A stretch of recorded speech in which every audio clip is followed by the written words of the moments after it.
Hi, I'm Bernie from Crafter's Companion. Today I'm going to show you how to use our Gemini rotating quilt and pattern guide. This one is our Mandala. There's a whole range of ones to choose from. We're going to see how to use this one today. So the first thing we need to do is gather our equipment. So you need your guide. We're going to use our reference guide to mark our fabric. We're going to have our fabric here that we're going to mark on, but obviously you'll have your project. You're going to need a heat erasable pen,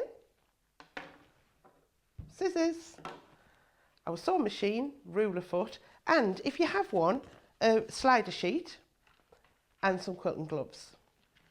They all help to make the job easier. So let's see how we're going to mark our fabric. Okay, so this is where we use the guide. So with these rotating pattern guides, what we need to do is draw our lines on with our grid, so we can then see where we're going to stitch. And then it makes it all even and fantastic. And all the measurements are done in the tool, so you've not got to worry about these measurements on here. We're just going to draw these grid lines. So as well as drawing all those grid lines in, you're also going to mark this centre point here. And that's the key one to keeping it all lined up. Okay, so I think we've got those all drawn on. So the first one, we're going to do an 8 rotation. So we've got 8 lines. So there we go. We've got those marked out. Now you can use your heat erasable pen, you can use your chalk markers, your air erasable, water erasable, whichever your preference is. You just need that temporary mark on there. So we're going to set up the machine now. So if you have an extension table, that will work better. You've got more room there. If you don't, you can use some boxes or some books or anything to build up the area. It's absolutely fine. You need to drop your feed dogs on your machine as well, or you set your stitch length to 0 if you don't have that facility. And I'm going to use my slider mat today.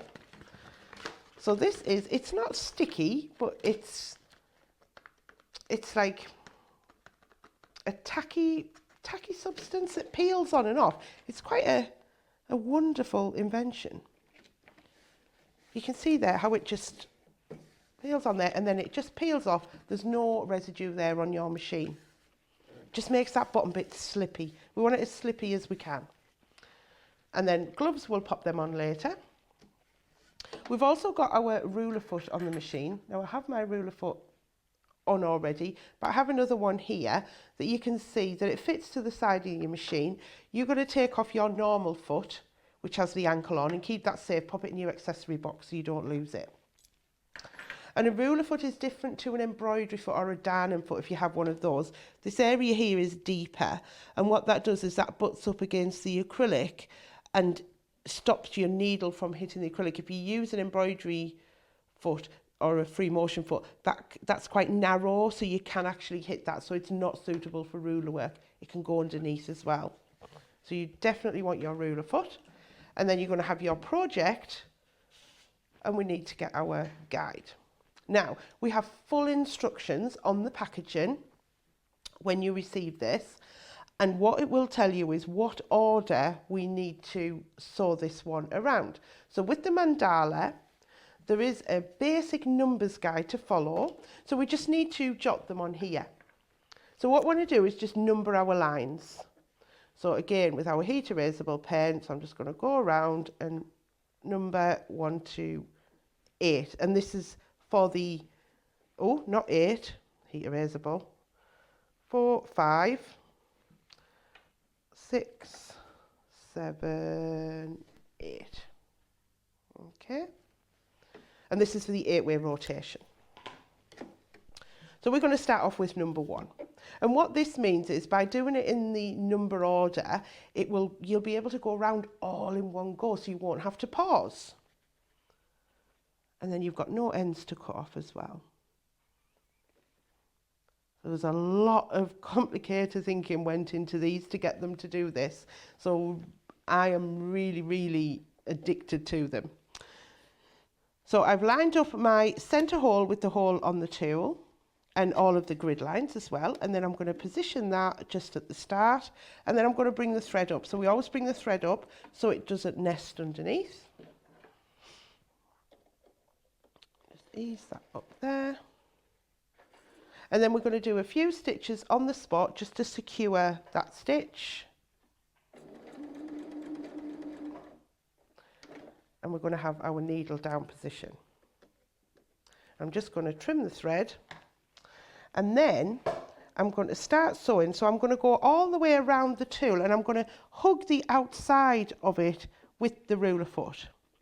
So I'm going to place my hands on, and I go at a medium speed. And if you've got a speed setting on your machine, you can set that. But it'll be trial and error. Set yourself up a practice piece for any free motion sewing till you get to your speed. And it's like patting your head and rubbing your tummy, is that you're operating the speed with the foot and a different speed with your hands moving. So you will get into that routine. So for this one, we're going to start at number 1. Now the instructions are telling us we're going to go to number 4. So we're going to count round to number 4. And then what we're going to do is just turn this around. And what you find is if you line your ruler marks up that you've made with the grid, with the marks on the tool, and then you'll find that your center point is there, you know you're on the correct line. If you go to the incorrect line, you won't be able to line those up, so you'll know that there's something not quite right, and you can just double check it. Now at this point, our needle's down. If I want to rotate it, I can. If I feel I want to go stitch it on a different angle, because that's more comfortable for me. Okay, so here we go. So a little bit of pressure on the top, and you're just going to follow that outside shape, and then back down the other side, and back to the start. Again, needle down. And then we're now going to number 7. So we'll go around to number 7. That in. And if I line up my line here and my line here, my dot is there in the hole. So I know it's in the correct place. And again, we're going to stitch around. Now you'll notice on the tool as well that there's a section in the middle. And what that does, as you'll see on the packaging, is it actually gives you an extra design. So it's this one here. You can actually sew around there. And when we finish this round, I'll show you how you can see that better. And it actually makes another pattern. It's a smaller size one that you can then put in between your bigger designs. Absolutely fantastic. So we've done number 7. We're now going to number 5. So you're just going to spin either your piece of work round or your guide. So the next number in the sequence is number 2. So we're going to move it around, find number 2. This is my number 2 line here. I can see my lines all match up, and then my center dot is there, so I know that I'm on the correct one. And it looks a little bit strange. You think this isn't lining up. Once you get all the way around, it lines up perfectly. So let's go around. And if you do wobble a little bit and it goes off, it's absolutely fine. You are really not going to notice it. So stop, needle down. So we're at number 2, so now we're at number 5.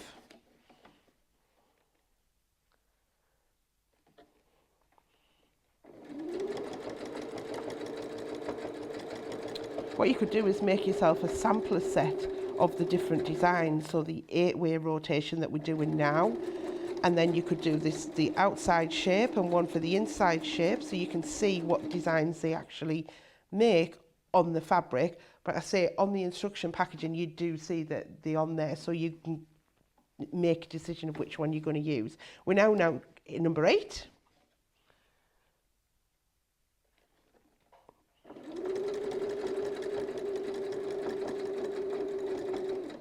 And you can pause and reposition.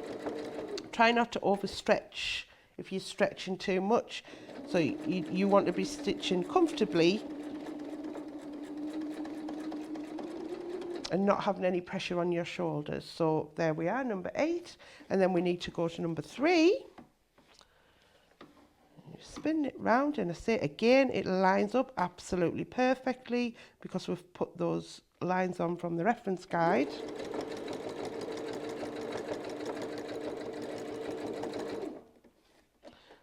pause and reposition.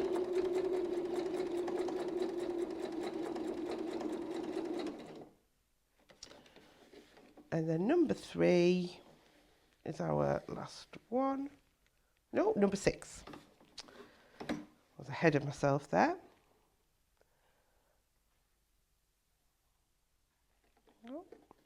And what you can see, I'm not sure how close you can see there, is these, you can see some threads here. That's where my first one started. And can you see where that shape sits there? We are going to stop stitching there, which is absolutely perfect to finish the round. So let's stitch that.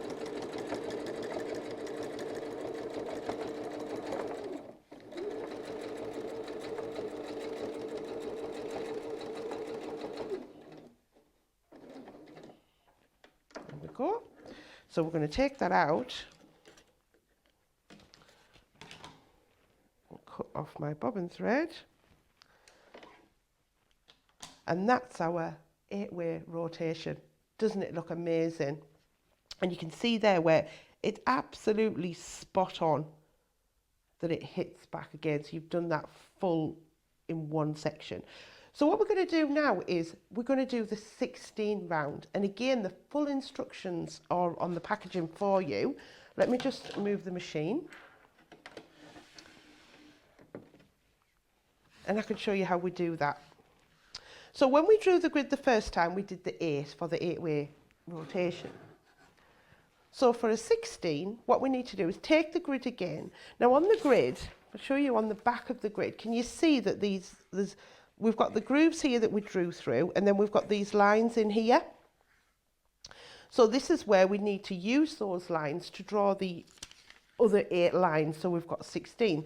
So what we do is we put the centre point on the centre point we drew previously, just rotate it slightly, and the lines that we originally drew are actually going to be lined up underneath those marked lines. So now we're going to draw through the grooves again, and that will have given us our 16 ones ready for us to sew. So let's do that now. Again, I've got my heat erasable pen, but any marker that you want to use, a temporary marker. And when you're practicing on your practice sheets, you could always just use a pen because you're just going to have them there for your reference.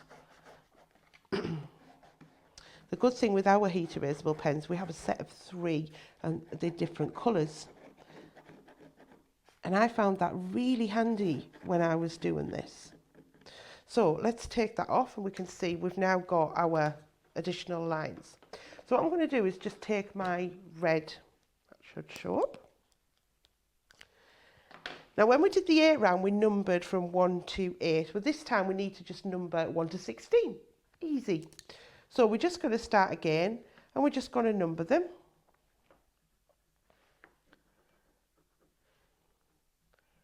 I say these are heat erasable, so we'll get the iron on them later and get rid of those marks.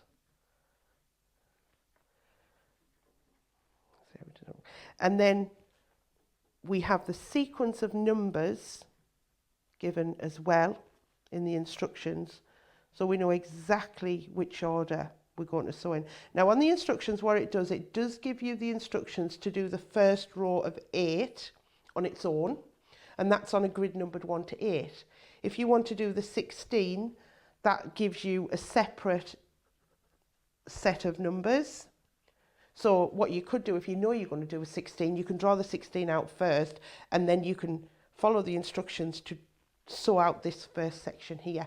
And the other thing as well, wouldn't it be fab if you did another colour, or say a variegated thread? I really like using, but another colour would look fab in between. And say do that on your practice piece, and then you've got it there if you want to go back and look at them. So we've now got these numbered 1 to 16. I'm going to ignore my black ones now. We're just going to go with the red. So we're now going to do the ones in between. So let's get the machine back over. Get my tool, my snips, to keep those threads snipped. Okay. So I've done the first round, so I'm now going to start on the second round, and I'm looking at my instructions. They're telling me that I'm starting at number 2. So that's number 2 on the red. So exactly the same as last time. You're going to line up that center dot and you're going to line up these cross lines. I'm going to put the foot down and we're going to bring that thread up. Let's pull that up out of the way. You do want a good quality thread as well. You don't want a thread that snaps easily. With any sewing, to be fair, but with any free motion sewing, I find that if I use a cheaper thread, it can snap quite easily. And then obviously you're not going to be happy with your results. So always invest in good thread. So a few stitches on the spot to fix it, and then again we're going to sew around that outside.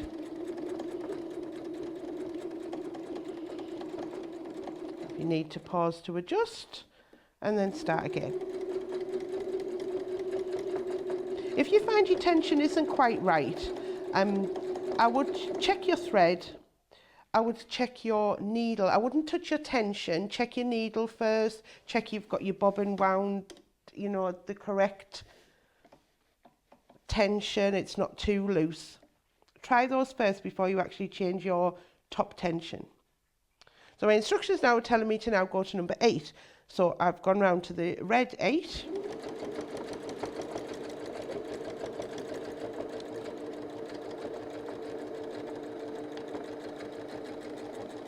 I'm just going to go all the way around to there, stop with the needle down, and then we're going to number 14. And this is why I say I love the heat erasable pens, because you can just write it on and they just wipe away. If you don't have them and you use another sort of marker, you could always put a little bit of masking tape on and write them on, you know, anything that's going to mark those numbers for you.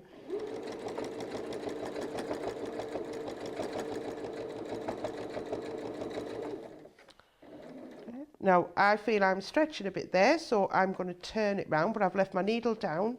You can see how slippy it is, but the ruler isn't moving, just the fabric, because we want that slippiness underneath. Oh, I haven't put my gloves on yet. I'll pop them on after I've done this one. There we go. So let's pop the gloves on as well. So if you do have gloves, say our gloves that we have in our range have the rubber tips, so they just help grip that little bit more. So if you have any issues, I'll say you can also, we have the anti-slip technology on the guides themselves, but you can use our spray and stay the blue can as well, you know, if you do need more grip. So we did number 14, so we're now at number 4. And it's like, you know, as a child we used to do painting by numbers, so this is stitching by numbers. It's really fun. I mean, you can see the design starting to come up. And you know as well, if you did this, I mean, I've used a dark thread here.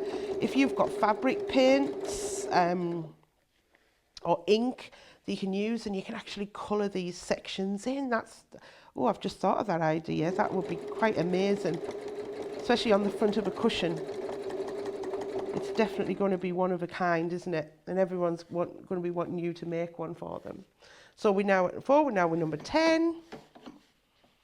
And you know you've got the correct number because you've lined back up. So I've got my centre point there and my crosshair is lined up as well. So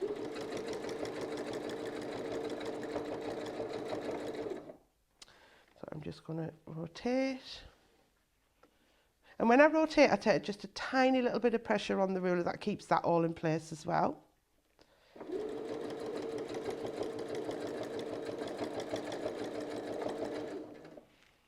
We've got 3 left and then we're done. So 16, let's go around. I said having that centre cut out there where we've got that smaller pattern design that you can do as well, that really helps as well with your moving the tool round under your needle. You're not fighting with it. Point.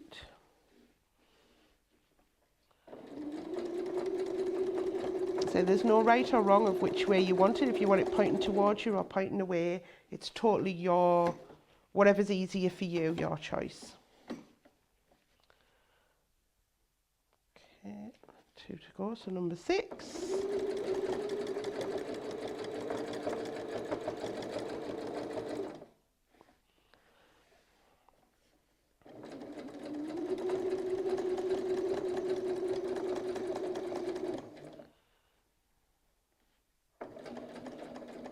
Now what happened there was I moved my ruler slightly, so I paused and I just repositioned it and then carried on stitching. So I got it back in the correct position. And then the last one, number 12. Go. And again, if I swivel that round, this point here, that is where I started stitching on the round. So when I go around here, that's where my needle's going to stop. Absolutely spot on, absolutely perfect. So let's finish this last one off.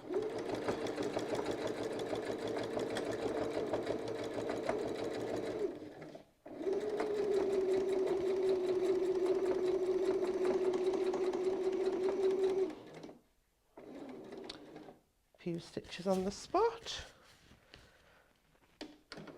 Needle up, and let's take this out and see. So this is the 16 rotations of the mandala design. Isn't that absolutely fantastic? So I say the intricacy there, you know, you would think that you've actually gone in and sewn all that, but it's just by doing those 2 rotations you can actually get that detail. So how would you put that on a project? So I have a table runner here. And on here, obviously, you've already got grid markings on because you've done your stitching. I've got squares, I've got rectangles. So what you can do here is you can use, instead of the reference guide on a project, you can use your seam lines. So I've got this here. What I could do is line up my center point and my lines on my tool up against those seams and do a design. And then I could flip it and line it up that way to do the design. So it doesn't always have to be a rotation. You can do the standalone design or the inside one as well. So you could have a little design all the way down the center of the inside shape. So that's how to use our Gemini Mandala quilting pattern guide.